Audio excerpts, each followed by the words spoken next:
Hi, welcome to the Andrew Buckle book review of Soviet Space Graphics. This is Cosmic Visions from the USSR. This is a lovely hardback book from Phaidon. So it's got 240 pages and the book came out in 2020. And I love these sort of books. I've got a similar one, US one, but I can't for the life of me find the book. I would have included it in this video. There's the details. In collaboration with Moscow Design Museum. Maybe that's what it was. It's actually just the museum itself. So I assume the museum has got loads of these on the walls all over the place. So, and you can see the various contents there, and you've got Future Visions, Cosmic Pioneers, got a lovely little essay at the front. There's a few details that seem to be missing, like what happened at the end. You know, obviously when the US landed on the moon, what happened to all the various USSR? Was there reasons why they suddenly changed to go off and do different things? I'm not certain. Obviously, please put in the comments below. Maybe there's something that's really obvious that I'm completely missing, but still would have been. But let's get to the magazines themselves. It does show some interiors, but it also shows the covers. Luckily, it does give a lot of detail. Well, little section giving details about the cover and the title, as well as date. It seems to all be based on year. So every year it seemed that it obviously went back to issue 1, 2, 3, 4. How confusing was that? But still, that's what they seem to have done, because it looks like issue 3 there, and you've got an issue 3 later on, which obviously means that must be a yearly base one.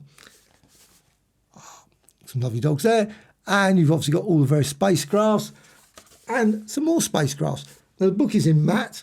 It's not glossy paper, which is really nice. I think it actually might be nicer in glossy. I don't know. I don't know if the original magazines were glossy. I'm certain they were a bit more colourful, obviously, when they came out. But we've got, obviously, what we got. This one's 1969. Not certain what's actually supposed to be shown. It says illustrator is unknown, and that's knowledge is power.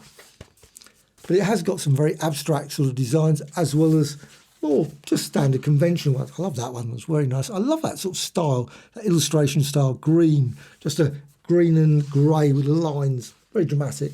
And another fairly abstract sort of design as well.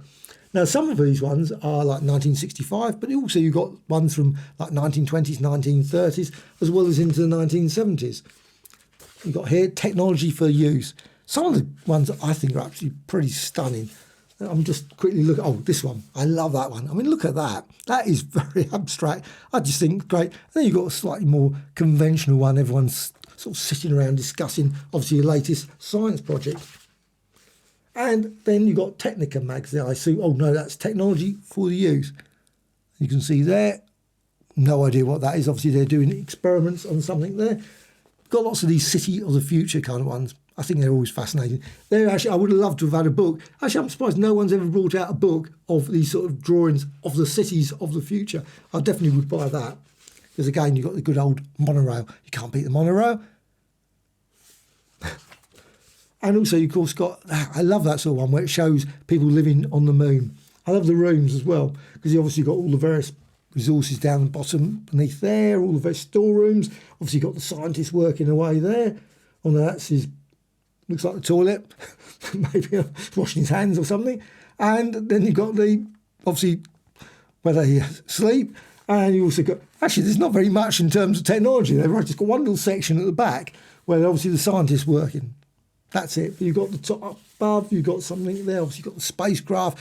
Now, I don't know if that's a great idea, having a spacecraft right next to where you're living, but still, I guess you want to quickly get away. It's useful to have it very close, but it does seem a bit too close. I mean, that would.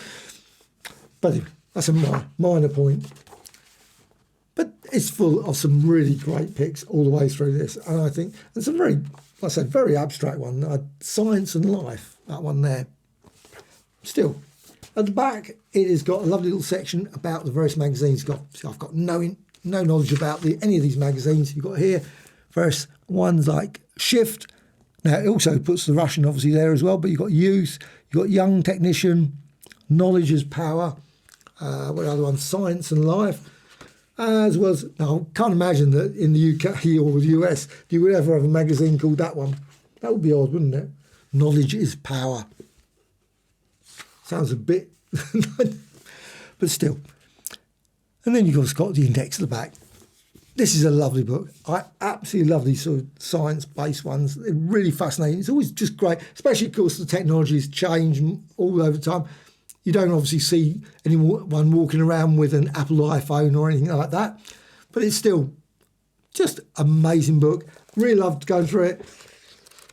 I think it's just great. If you're a fan of sort of this sort of science illustration books or any of that sort of style, I think this book is definitely a must-have. Soviet Space Graphics from Phaidon Books.